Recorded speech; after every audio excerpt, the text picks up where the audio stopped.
Hello dear student, आज हम लोग वैद्युत फ्लक्स के बारे में जानेंगे।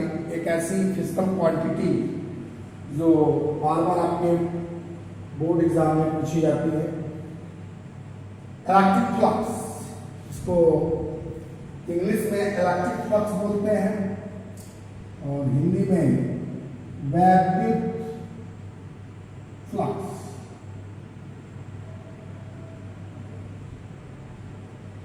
इलेक्ट्रिक फ्लक्स, इलेक्ट्रिक फ्लक्स है क्या? व्हाट इज द वैद्युत फ्लक्स? डिफाइन द वैद्युत फ्लक्स। तो वैद्युत फ्लक्स एक भौतिक राशि है। सबसे पहले ये जानिए, इसको रिप्रेजेंट जो किया जाता है फाई ई से किया जाता है। फाई ई सिंबल जानना और यूनिट जानना और डायमेंशनल फॉर्मूला जानना बहुत ही जरूरी है। और फिजिकल क्वांटिटी किस टाइप की, स्केलर है कि वेक्टर है? फिजिक्स बहुत ही इंटरेस्टिंग सब्जेक्ट है। इसको अगर आप सिस्टमेटिकली स्टडी करते हैं, क्रमबद्ध तरीके से अगर इसका अध्ययन किया जाए तो ये बहुत ही इंटरेस्टिंग और आसान हो जाएगा। तो वैद्युत फ्लक्स बोला जा रहा है कि व्हाट इज द वैद्युत फ्लक्स एंड डिफाइन द वैद्युत फ्लक्स। वैद्युत इलेक्ट्रिक फ्लक्स ये है क्या? देखिए, वैद्युत क्षेत्र में स्थित एक ऐसा पृष्ठ हो, एक ऐसा तल हो, एक ऐसा सरफेस हो। वैद्युत क्षेत्र में स्थित एक ऐसा पृष्ठ, ऐसा तल, सरफेस जिसको कहेंगे आप, जिससे गुजरने वाली अभिलंब, जिस तल से जो पृष्ठ होगा उस पृष्ठ से गुजरने वाली अभिलंब गुजरने वाली वैद्युत बल रेखाओं की कुल संख्या को, वैद्युत बल रेखाओं की कुल संख्या को क्या कहा जाएगा?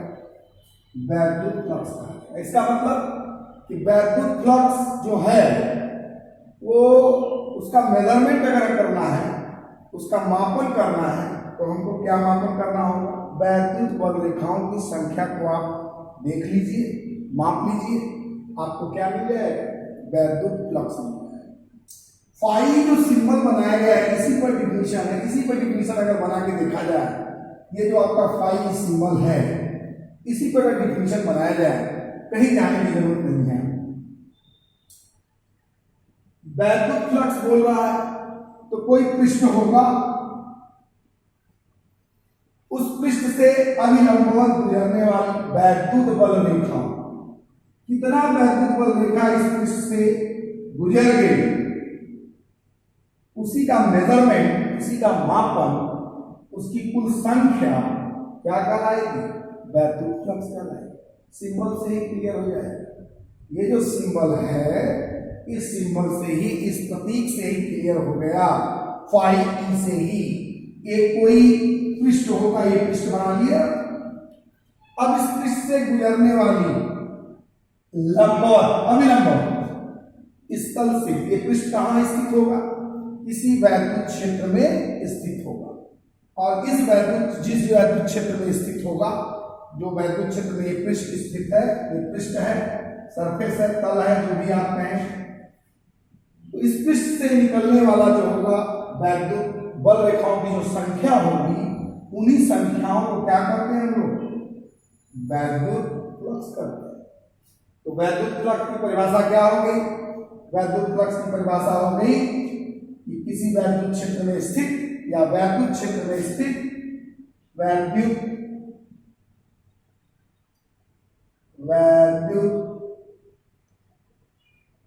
क्षेत्र में स्थित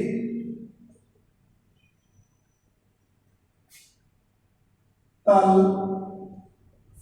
के अभिलंबवत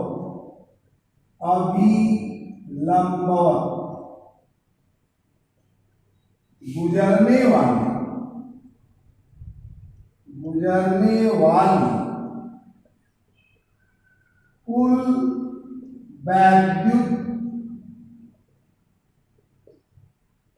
बल रेखाओं, कुल वैद्युत बल रेखाओं की संख्या को उस पृष्ठ का क्या कहते हैं, वैद्युत फ्लक्स कहते हैं। वह पृष्ठ क्या कहलाएगा, उस पृष्ठ को क्या कहेंगे, वैद्युत फ्लक्स कहेंगे। संख्या को वैद्युत फ्लक्स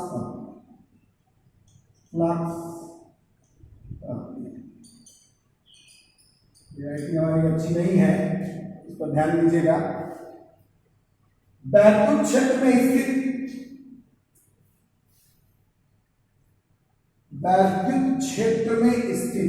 तल के अभिलंब, वैद्युत क्षेत्र में कोई तल होगा स्थित, कोई सरफेस होगा, कोई पृष्ठ होगा, तल के अभिलंब, वैद्युत क्षेत्र में स्थित किसी तल भी लिख सकते हैं, किसी तल के अभिलंब, ये भी आप लिख सकते हैं, किसी तल के अभिलंब।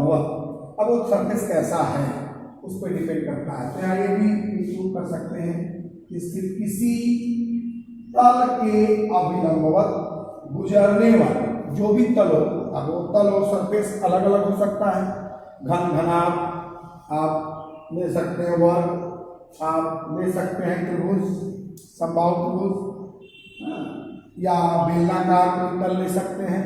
तो वैद्युत क्षेत्र में स्थित सीधा सीधा डिफिनेशन है, किसी तल के वैद्युत क्षेत्र में कोई सरफेस होगा, उसमें स्थित कोई तल है, सरफेस है, पृष्ठ है, के अभिलंबवत गुजरने वाली वैद्युत बल रेखाओं, कुल वैद्युत बल रेखाओं की संख्या को वैद्युत फ्लक्स कहते हैं। या ये कह सकते हैं आप, वैद्युत क्षेत्र में स्थित किसी तल के अभिलंबवत गुजरने वाली कुल वैद्युत बल रेखाओं के मान को उस पृष्ठ का क्या कहलाएगा, वैद्युत फ्लक्स कहलाएगा। इसे किससे रिप्रेजेंट किया जाता है, फाई ई से रिप्रेजेंट किया जाता है। Phi E is equal to होता क्या है, E vector dot D A vector, या डीएस भी लिखते हैं, या ये भी लिख सकते हैं आप, किसी किताब में ये भी दिया हुआ है, phi E vector dot DS. NCERT में डीएस दिया हुआ है, डीएस छोटे से एरिया के लिए बात की जा रही है, तो डीए लेके चलिए चाहे डीएस लेके चलिए, बात एक ही है। ए डॉट बी मतलब ए बी कॉस थीटा, ये अदिश गुणनफल है, 11th में पढ़ाया गया ए डॉट बी और ए क्रॉस बी, यहाँ नहीं बताया जाएगा क्योंकि 11th जो है 11th नहीं चल रहा है, 12th का क्लास चल रहा है, और इसमें A dot B A cross B आपको मालूम होना चाहिए ऑलरेडी, और ये आई हो ये मान के चला जाता है कि 11th का आपको आ रहा है। A dot B A cross B, A B cos theta, तो यहाँ क्या हो जाएगा, क्या हो जाएगा, E D A cos theta, यहाँ क्या हो जाएगा, E D S cos theta. यहाँ पर ई क्या है, वैद्युत क्षेत्र की तीव्रता है, सदिश है, वैद्युत क्षेत्र सदिश, और डी ए क्या है, ये क्षेत्रफल सदिश है। हालांकि क्षेत्रफल सदिश राशि नहीं होती है, लेकिन क्षेत्रफल को त्रिविमी एक्सिस के परितः अगर आप दिशा से निरूपित कर दे, दिशा के रूप में अगर निरूपण कर देते हैं तो उसको हम लोग करते हैं क्षेत्रफल सदिश। इसको भी बताएं ई डी ए। अब इस कहाँ ये डिपेंड कर रहा है, ये देख लीजिए, वैद्युत क्षेत्र, वैद्युत बल रेखाओं जितना ज्यादा होंगी उतना ज्यादा वैद्युत क्षेत्र होगा। इसका मतलब जितना ज्यादा वैद्युत क्षेत्र, जितना ज्यादा लाइन्स जाएंगी उतना ज्यादा वैद्युत फ्लक्स होगा। डी ए क्षेत्रफल सदिश है, जितना बड़ा एरिया होगा उतनी ज्यादा लाइन्स पास आउट करेंगे, उसको वैद्युत क्षेत्र बोलेंगे। Theta cos theta it is the angle, वैद्युत क्षेत्र और क्षेत्रफल सदिश के बीच का कोण है ई डॉट डी एस, मतलब ई वेक्टर और डी ए वेक्टर के बीच का एंगल है थीटा। ये तीन चीजों पर डिपेंड करता है, वैद्युत क्षेत्र सदिश और क्षेत्रफल सदिश और दोनों सदिशों के बीच के कोण। तीनों को अगर बदल दिया जाए तो वैद्युत फ्लक्स की वैल्यू क्या हो जाएगी, बदल जाएगी। वैद्युत फ्लक्स एक अदिश राशि है। कैसी राशि है, अदिश राशि। यह अदिश राशि, इसका मतलब केवल परिमाण होगा, दिशा नहीं होगा। दूसरी चीज, इसका जो मात्रक होगा, मात्रक, वैद्युत क्षेत्र का मात्रक बताया गया न्यूटन पर कूलम, न्यूटन पर कूलम, और क्षेत्रफल का मीटर स्क्वायर, उसका मात्रक क्या हो जाएगा, न्यूटन मीटर स्क्वायर पर कूलम। न्यूटन, इसको शॉर्ट में क्या लिखते हैं, न्यूटन मीटर स्क्वायर पर। ये तो अदिश राशि हो गया, मात्रक क्या हो गया, न्यूटन मीटर स्क्वायर पर कूलम हो गया। तो वैद्युत क्षेत्र में स्थित किसी तल के अभिलंबवत गुजरने वाले वैद्युत बल रेखाओं की संख्या या उस संख्याओं की माप को क्या कहते हैं हम लोग, वैद्युत फ्लक्स कहते हैं। अब इसमें हम लोग देखें वैद्युत फ्लक्स तो हो गया क्लियर। अब आगे चलते हैं, इसका बीनी सूत्र निकालें। राशि कैसी है, अदिश राशि है, मात्रक क्या है, न्यूटन मीटर स्क्वायर पर कूलम है। Coulomb, newton metre square unit है इलेक्ट्रिक फील्ड का। इसका अगला पॉइंट जो है क्या है, इसका बीनी सूत्र कैसे निकालेंगे। बीनी सूत्र निकालने के लिए आप ई का बीनी सूत्र निकालिए। न्यूटन है तो न्यूटन का क्या हो जाएगा, m/L/T-2, और मीटर स्क्वायर का क्या हो जाएगा, L²। कूलम का आप जानते हो AT, 11 में बताया गया है कि डायमेंशन फॉर्मूला आप कैसे लिखोगे, डायमेंशन कैसे लिखोगे। ये L² यहाँ आ जाएगा, मल्टीप्लाई होगा, पावर बढ़ेगा, ml3 t ऊपर जाएगा, माइनस में तो हो जाएगा t-3, और ये a-1। इसका डायमेंशनल फॉर्मूला, इसका बीनी सूत्र क्या होगा, ml3 t-3 a-1। तो एक अदिश राशि, इसका मात्रक और इसका बीनी सूत्र, ये तीन चीजें हो गई वैद्युत फ्लक्स की परिभाषा, मात्रक, बीनी सूत्र। और इसको फाई से रिप्रेजेंट करते हैं। इसी को हम क्या करते हैं, वैद्युत फ्लक्स करते हैं, वैद्युत फ्लक्स। वैद्युत फ्लक्स एक ऐसी राशि है जो परिमाण केवल इसके अंदर होता है, दिशा नहीं, केवल परिमाण होता है, दिशा नहीं होती। तो वैद्युत फ्लक्स को अगर हम लोग देखें तो वैद्युत फ्लक्स एक अदिश राशि है जिसका मात्रक न्यूटन पर मीटर स्क्वायर पर कूलम होता है। न्यूटन मीटर स्क्वायर पर कूलम होता है। और इसमें अगर डायमेंशनल फॉर्मूला की बात करें तो ml3t-3 a-1। चलिए, अब ये कहाँ कहाँ निर्भर करेगा, ये निर्भर करेगा ई पर, डीए पर और थीटा। इसकी स्थितियां तीन होती हैं, तीन स्थितियों के बारे में जान लिया जाए। इसकी कौन कौन सी स्थिति है, एंगल बदल देंगे आप तो आपको वैद्युत फ्लक्स अलग अलग मिलेगा। एंगल अगर 0 डिग्री कर दें तो वैद्युत फ्लक्स मिलेगा अलग, 90 कर दें तो अलग। और इसकी स्थिति के पहले ये जान लिया जाए, ई क्या है, वैद्युत क्षेत्र की तीव्रता कहते हैं इसको। फॉर्मूले में आया था वैद्युत क्षेत्र की तीव्रता, ये वैद्युत क्षेत्र की तीव्रता है। डीए क्या है, या वैद्युत क्षेत्र सदिश कह सकते हैं, सदिश। डीए क्या है, क्षेत्रफल सदिश, क्षेत्रफल सदिश।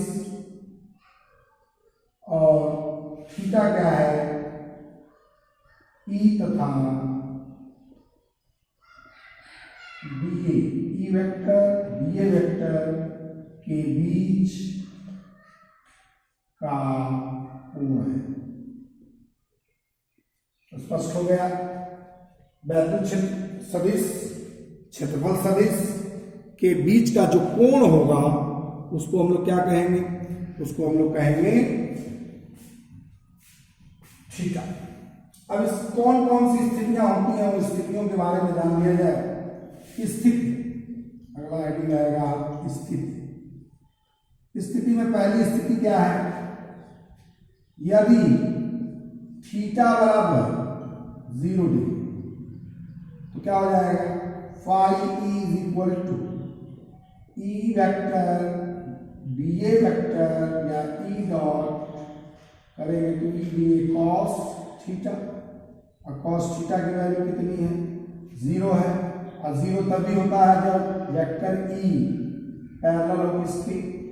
क्षेत्रफल सदिश और वैद्युत क्षेत्र सदिश दोनों क्या हो? एक दूसरे के समांतर हो। तो ई डीए cos 0 और cos 0 की वैल्यू अगर रख दें तो फाई ई की वैल्यू किसके बराबर आ जाएगी? ई डीए के बराबर। cos 0 की वैल्यू 1 होती है। इस स्थिति में वैद्युत फ्लक्स आपको क्या मिलेगा? धनात्मक मिलेगा।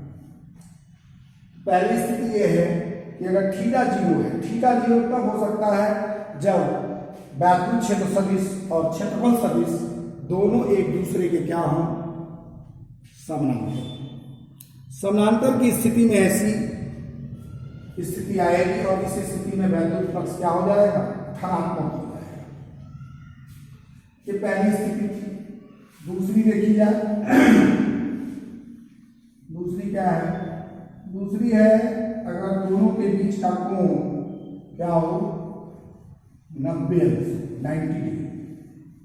90 डिग्री के लिए सेकंड आपका क्या हो जाएगा? यदि theta is equal to 90 degree तो थीटा 90 तब होगा जब ई क्या हो? लंबवत हो। परपेंडिकुलर का निशान है, सिंबल है। लंबवत हो किसके? डी। मतलब क्षेत्रफल सदिश और वैद्युत क्षेत्र सदिश दोनों एक दूसरे के 90 अंश में हो, दोनों परपेंडिकुलर हो 90 डिग्री पर, लंबवत जिसको कहते हैं। तो वैद्युत फ्लक्स क्या हो जाएगा? ई डीए कॉस थीटा और थीटा की वैल्यू आप रख देंगे ई डीए कॉस 90। फाई की वैल्यू कितनी हो जाएगी? फाई की वैल्यू हो जाएगी 0। तो cos 90 की वैल्यू 0। तो ये तीसरा कंडीशन डेवलप हुआ। थीटा अगर 90 डिग्री है तो कोई फ्लक्स नहीं मिलेगा। मतलब क्षेत्रफल सदिश और वैद्युत क्षेत्र सदिश को अगर लंबवत रख दिया जाए और लंबवत हो तो किसी भी तरह आपको फ्लक्स नहीं मिलेगा। तीसरी स्थिति आप देख सकते हैं। तीसरी स्थिति में क्या है? थर्ड स्टेज, थर्ड कंडीशन क्या होगा? थर्ड स्थिति होगी यदि थीटा इज इक्वल टू 180। अगर 180 कर दिया जाए इसका मतलब ई वेक्टर और डीए वेक्टर एक दूसरे के क्या होंगे? विपरीत होंगे। ई वेक्टर अगर इधर है तो डीए वेक्टर आपका क्या होगा? ये होगा। दोनों एक दूसरे के क्या हों? 180 पे होंगे। तो यहाँ पर वैद्युत फ्लक्स की वैल्यू जो होगी ई डीए कॉस 180। कॉस 180 का वैल्यू कितना हो जाएगा? कॉस 180 की वैल्यू हो जाएगी ई डीए कॉस 180 मतलब -1, वैल्यू आ जाएगी माइनस ई डीए और फ्लक्स क्या हो जाएगा? फाई ई की वैल्यू इस स्थिति में ऋणात्मक। मतलब 0 डिग्री पर धनात्मक, 90 डिग्री पर 0 और अगर ये 180 की बात करी जाए तो ऋणात्मक मिलेगा। तो वैद्युत फ्लक्स इस तरह से आपका धनात्मक, ऋणात्मक और 0 होता है। तो यही है वैद्युत फ्लक्स। आज का वीडियो यहीं तक रहेगा। अगले दिन हम लोग गॉस थ्योरम देखेंगे अगले वीडियो में, और उसके 2 एप्लीकेशन पढ़ने हैं, tau equal to P sine theta. उसके बाद ये चैप्टर क्लोज खत्म हो जाएगा, उसके बाद न्यूमेरिकल्स आप लगाएंगे। Okay, thank you.